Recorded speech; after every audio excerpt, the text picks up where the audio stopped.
other nation on the face of the earth. Now, where did this nation get it? I'll tell you flat out, there's no question in my mind, it came out of this fraternity, because you cannot separate the history of America from the history of Freemasonry in America. They are one and the same, and let me just point that out to you. And by the way, it happens internationally. There have been six, in my opinion, six great true revolutions in the 17th and 18th century. What do I mean by a great and true revolution? A revolution that was not aimed at taking power. It was a revolution aimed at giving power to the people. And there were only six of those. One was obviously here in America. One was in France. One was in Italy. One was in Hungary. One was in South America. And one was in Mexico. Now, who were the leaders of those six great revolutions that brought power to the common people? Obviously, George Washington in this one, and in France it was Danton, in Italy it was Garibaldi, and in South America it was Simón Bolívar, Mexico, Benito Juárez, and in Hungary, Kossuth. All of those men, Freemasons, all of them. Is that just chance? Is that just the luck of the dice? I don't think so. The problems that we're seeing now, especially the so-called anti-Americanism, and much of it being fomented, but it's for good reason. America is no longer a place. In my opinion, America has become an idea, and the idea came from the craft of Freemasonry. And that idea is what's moving across the face of the globe, and if you're in power, those ideas are dangerous. And I can understand the Middle Eastern people. The ideas that are being presented in this country, saying, look what happens when you let the common people move and control the government. They don't want any part of that, because then they have to give up the levers of power. And this is going to take a struggle. There is no question about it. But it's starting to move worldwide, and something that happened here.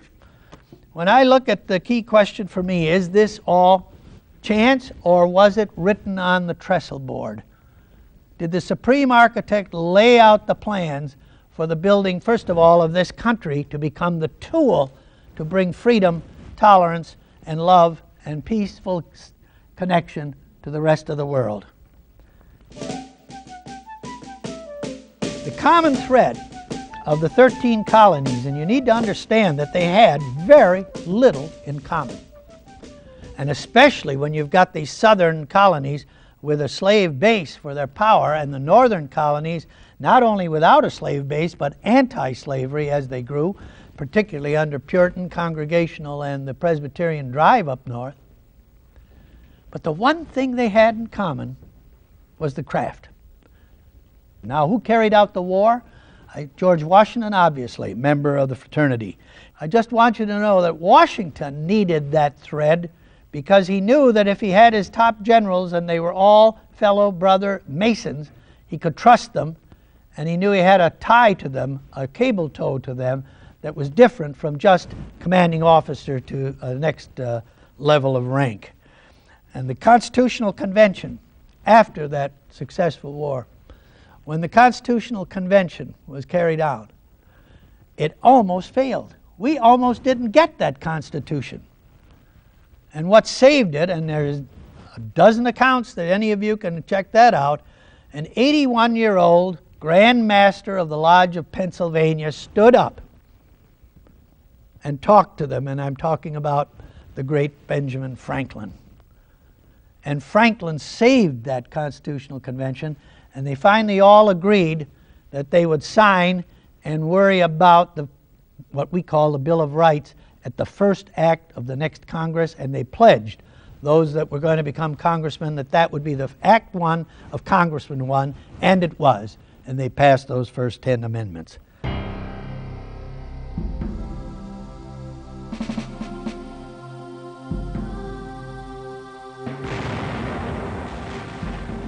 I look at World War II, and for those of you as our guests tonight, who are the names you associate with bringing about the successful conclusion of that war?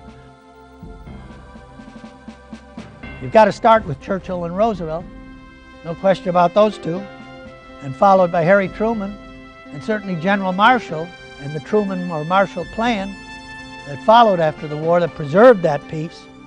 And you've got to look at Douglas MacArthur out in the Pacific and what he did in laying a constitution and creating a democracy in Japan from a nation that had been a warrior nation. Now, am I to tell you that most of those men are Masons? No. All of those men were Freemasons. I'm going to start going down the line. Admiral King, Admiral Leahy. I can go down to Bull Halsey. But there's no sense in going down farther ranks in either theater. The 5 key men, all of them members of this craft. Is that just chance? Or did they carry with them those notions that they learned from the time that they entered apprentice? Because America has a purpose and a function and a design. And I now believe it was created by the Supreme Architect with a very specific purpose. And to put it in industrial terms, we are the research and development laboratory for this world. Bring together all of the different kinds of people on the globe, different races, different religions, different ethnic groups, different beliefs, different political beliefs. Bring everybody together and find out if they can live together peacefully and self-governed. Because if it works here, it will work for the entire globe. And that's why America has become an idea and no longer is simply a place. But I think this current century, the one that I'm going to miss, is very promising because there's a possibility of a quantum leap to build the world's royal arch that'll cover all of the peoples, all of the religions, all of the races of this world, to understand that we are all brothers and sisters and that we are under one fatherhood. It is possible a world of no war, of religious tolerance, of racial tolerance, with food, shelter, and security for everybody in the world, and a brotherhood of mankind. So for those of you now who are my brothers in this hall, I tell you, this is no time for any of you, regardless of your age, to say it is high 12 and there is no work before us. He has put a good deal of work on that trestle board. And let us get to our labors and finish building the temple. There's an incredible opportunity